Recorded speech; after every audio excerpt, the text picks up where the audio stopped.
Hello, ladies and gentlemen, and everything in between. Welcome back to Old Man Rambles. Today I want to talk about biases.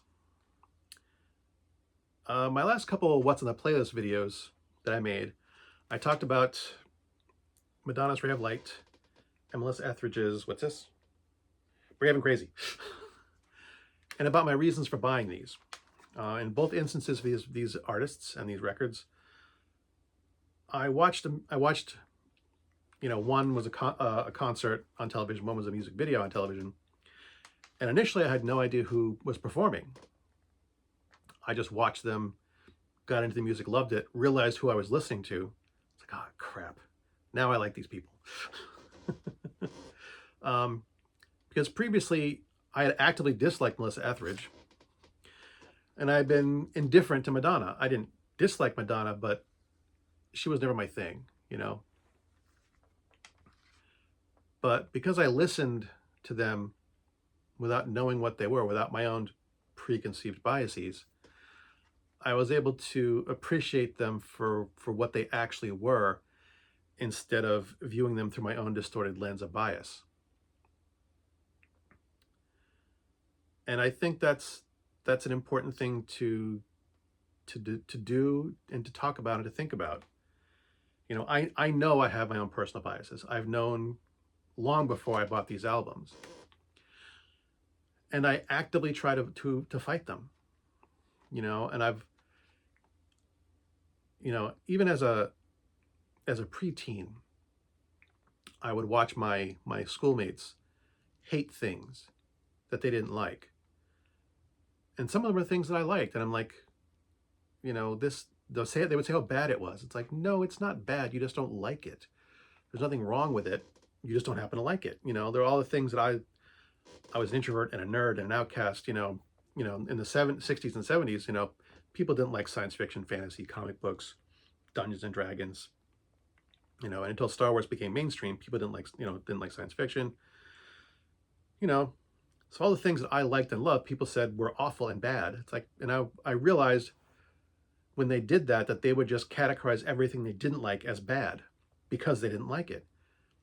So as, 12, 13, 14-year-old kid, I understood bias, and I understood that I didn't want to behave that way.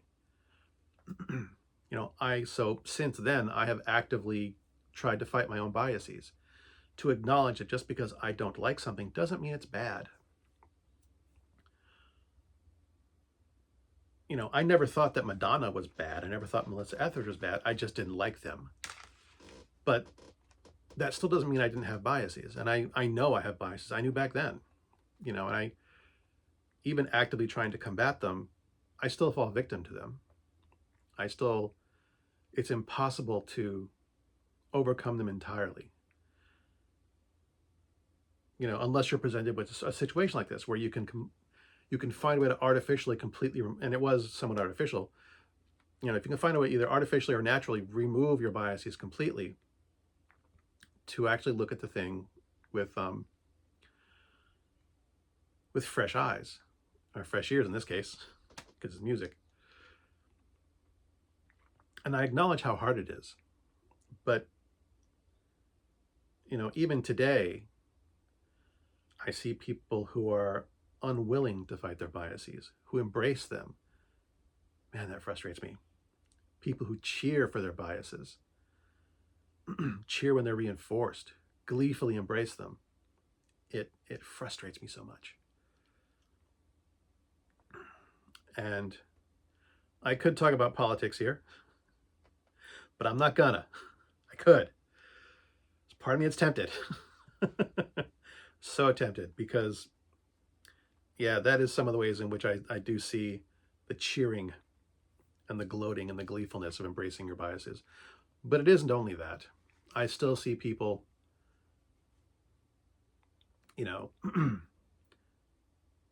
embracing their biases for music and art and entertainment. And I also find myself finding it hard to fight my biases. Biases. A good example of that would be the Wheel of Time series on Amazon Prime. I love the books. in spite of my definite and honest criticisms of where those books, the book series, is not great, and there are some instances where there are definite problems with the author, with Robert Jordan's writing. There is the slog. Everyone who is a fan of the series admits the slog. Um, but because of my love for the book series, it was very, very difficult for me to watch the TV show. I tried so hard to put my biases to the side, to watch it as honestly and openly as I could.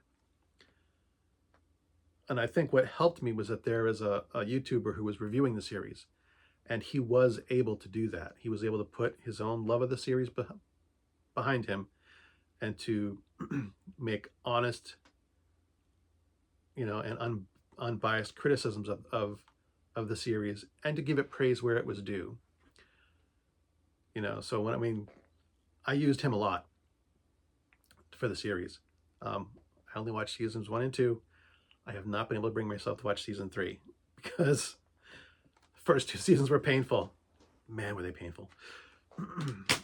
No knock against the actors involved.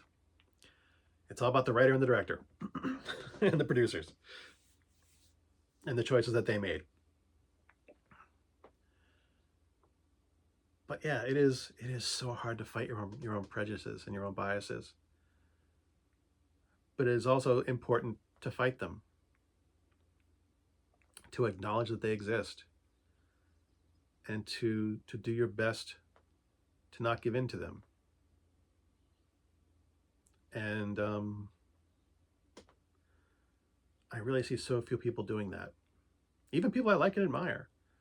There are people I've stopped following on YouTube because they will not let go of certain biases. And it's like, I can't trust you to be honest.